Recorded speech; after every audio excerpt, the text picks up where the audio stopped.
தேடணுமா? வேத புத்தகத்துல தேடுங்க, தேடி வாசிங்க. உங்களுக்கு தேவையான ஆலோசனை, உங்களுக்கு ஏற்ற ஆலோசனை, உங்க வாழ்க்கை குறித்த தத்துவம், உங்க வாழ்க்கை குறித்த சித்தம், உங்களை குறித்த, உன் குடும்பத்தை குறித்த, உன் எதிர்காலத்தை குறித்த சகலதையும் குறித்து இந்த வேத புத்தகத்துல ஆண்டவர் என்றே எழுதி வச்சுட்டாரு. அல்லேலூயா. இனிமேல் யாரும் புதிதா ஒன்று என்ன பண்ண மாட்டாங்க, ஆட் பண்ண மாட்டாங்க. நான் இன்னொன்னு யோசிச்சேன், ஒருவேளை அந்த பஞ்சத்தின் காலம் நாம இருப்போம்னா, நம்ம இருக்கக்கூடாதுன்னு நினைக்கிறேன். ஒருவேளை இருப்போம்னா, அல்லேலூயா, அன்னைக்கு எப்படி பிரசங்கம் நடக்கும் தெரியுமா?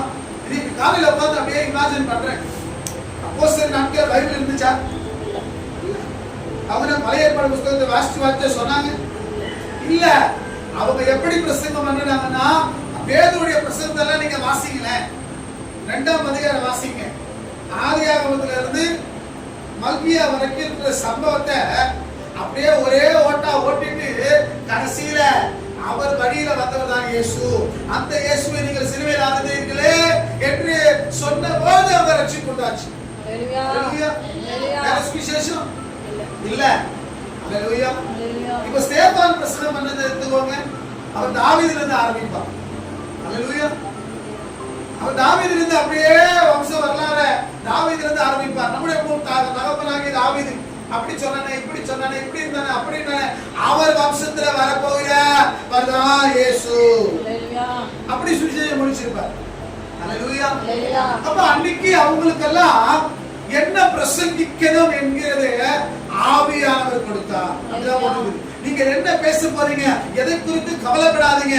ஒண்ணு செய்யுங்க, ஆவியா நீங்க பேச போறது இல்ல, ஆவியானவர் பேச போகிறார். ஆமென். ஓ, என்ன சத்திய உலகத்தை விட்டு போறான். சத்தியம் சொன்னா இந்த புத்தகம், சாத்தானால இந்த புத்தகத்தை தான் கொளுத்த முடியும், இந்த புத்தகத்தை தான் எடுத்து போட முடியும். ஒருவேளை அந்த பஞ்சத்தில் நாம இருந்தா, இந்த நெட்ல இருக்கிற, மொபைல்ல இருக்கிற, இன்டர்நெட்ல இருக்கிற அந்த மொபைல் ஆப் எல்லாம் இருக்கு இல்லையா, அதை குறித்த லிங்க் எல்லாம் இருக்கு இல்லையா, அதெல்லாம் இரேஸ் பண்ண முடியும். ஆனா உங்க இருதயத்தில் இருக்கிற, என்னுடைய இருதயத்தில் இருக்கிற வசனங்களை அவனை மாற்ற முடியுமா? மாற்ற முடியாதுங்க. அந்த நேரத்துல தான் சொல்லப்படுது, நீங்க வெளிச்சத்துல இருப்பீங்க. உங்க வெளிச்சத்துல இருக்கிற அந்த வெளிச்சத்துக்கிட்ட உலகத்தில் இருக்கிற அநேக இருள் இருக்கிறவர்கள் தேடி வருவார்கள். ஆமென். அல்லேலூயா. ஆமென் சொல்றீங்க. அல்லேலூயா. அதனால முடிந்த வரைக்கும் கண்ணு தெரிதோ தெரியலையோ கண்ணாடி எல்லாம் வாங்கி என்ன பண்ணுங்க, நம்ம எல்லாம் போட்டு நிறைய வாசிப்போம். அல்லேலூயா. அல்லேலூயா. எனக்கு கூட சின்ன அஷர்லாம் தெரியல. அல்லேலூயா. அல்லேலூயா. அதனால இந்த நாட்கள்ல கண்ணு தெரியலையே அப்படிலாம் விட்டுறாதீங்க, எனக்கு நேரம் இல்லையே விட்டுறாதீங்க.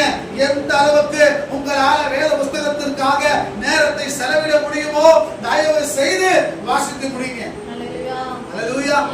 இந்த ஊழியக்காரர் அது போன வார்த்தை கேட்டார், நீங்க வேத புத்தகத்தை எத்தனை வாட்டி முடிச்சிருக்கீங்க? எனக்கு தெரிஞ்ச ஒரு சகோதரி ஒரு மாசத்துக்கு ஒரு வாட்டி பைபிள் படிப்பாங்க. ஒரு மாசத்துக்கு ஒரு வாட்டி. அல்லேலூயா. அதெல்லாம் கிருபைங்க. நானா பைபிள் எடுத்துட்டு உட்கார்ந்தேன்னா ஒரு வசனத்தை ஒரு நாளைக்கு என்னால முடியாது. ஒரே ஒரு வசனம். சில நேரத்துல ஒரு வசனத்தை ஒரு வாரம் கூட தியானம் பண்ணா கூட அது தீரவே தீரா. அல்லேலூயா. சில நேரத்துல அதனால ஆண்டவரே எனக்கெல்லாம் பாத்தீங்கன்னா இப்போ தியானம் பண்ண நேரம் இல்ல, எனக்கு பைபிள் வாசிச்சு முடிக்கணும் அப்படின்னு ஒரு ஓட்டா ஓட்டுவேன். ஓட்டி முடிச்சுட்டு என்ன வாசிச்சு வச்சா ஒண்ணு ஞாபகம். ஹலோ. அல்லேலூயா.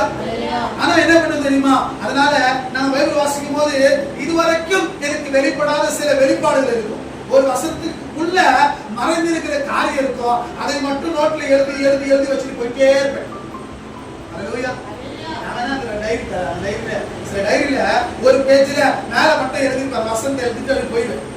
ஏன் தெரியுமா, இப்போ தியானம் பண்ண போறோம்னா இந்த ஒரு வசனத்திலேயே இன்றைய தியானம் முடிஞ்சிரும். அதனால என்ன பண்ணுவோம், வாசித்து முடிக்கிறோம்ல, அதனால என்ன பண்ணுவேன்னா அப்படியே ஓட்டா ஓட்டிடுவேன். ஆனா எந்த வசனம் உங்க இருதயத்தை தொட்டுதோ தயவு செய்து அதை எழுதி வைத்து பிற்பாடு காலையில பைபிள் வாசிக்கிறீங்க, 3 அதிகாரம் 4 அதிகாரம் 5 அதிகாரம் அதோட நிறுத்திடாதீங்க. அதுல ஒரு அதிகாரம் உங்களோட தொட்டு இருக்கும்ல, உங்க யோசனை வந்திருக்கும் இல்லையா, உங்க மனதுல ஏதோ ஆறுதல் வந்திருக்கும்ல, அதை எடுத்து வைத்துக் கொள்ளுங்க. அதை திரும்ப சாயந்தரம் படுக்கிறதுக்கு முன்னாடி அந்த வசனத்தை வாசிங்க, அதை தியானிங்க, அதை குறித்து ஆண்டவரே இந்த வசனத்தின் ஆழம், இதற்கு தொடர்புடைய வசனம், இதற்கு அடுத்த தொடர்பு எங்க இருக்குது எனக்கு கற்றுக் கொடுங்கப்பா அப்படியெல்லாம் கேளுங்க. நிச்சயமாய் உங்களுக்கு கற்றுக் கொடுப்பா. அப்படி வேதத்தை வாசித்து கற்றுக்கொள்ள கற்றுக்கொள்ள கற்றுக்கொள்ள நிச்சயமா சொல்றேன், நீங்க எழுதி வைத்துக் கொள்ளுங்க, அந்த வேதத்துள்ள ஆசீர்வாதம் உங்கள் குடும்பத்தை நிரப்பும். ஹல்லேலூயா, ஹல்லேலூயா. அப்படி உங்களை நிரப்பினால் அந்த ஆசீர்வாதங்களை ஒருவனால